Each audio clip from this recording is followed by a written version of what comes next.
Do we feed our cattle more when it gets cold? That's a great question. We've got two different types of cattle, so to speak. So we've got feedlot cattle, which are right here that are confined in this pen, and they get every bite of eat they get comes from us out of the feed mixer. And then we've got outside cattle that are just on the pasture, and they get fed two different ways. So these cattle get fed every single day in their feed bunks. And what we do is we come out, and while the tractor's getting warmed up and ready to go, we'll go by and we read our feed bunks. And yes, I know we don't have to do that. We can just do it when we come by with the tractor, but that's what I like to do. We're going to look at these feed bunks and we're going to see how much they ate compared to what we fed them the day before.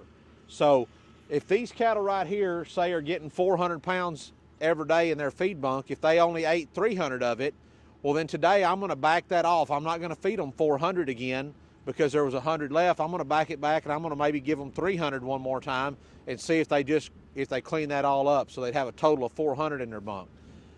The cattle on the outside are different though. We're going to go by twice, 3 times a week and feed them normally a cube, which is a big pellet, put out some hay for them. For these cattle, we're not really changing what they do when it gets cold or hot. We're just watching how much they consume and feeding them accordingly.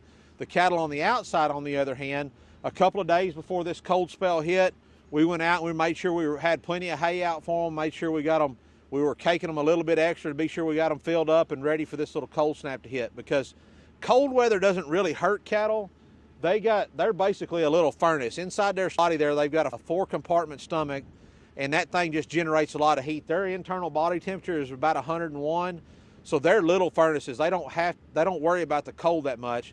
Now, if it's cold and wet, that will affect them, but just being cold isn't too hard on them. As you can see, they're happy. They're up here eating. Everything's good. So y'all keep the questions coming and keep ranching.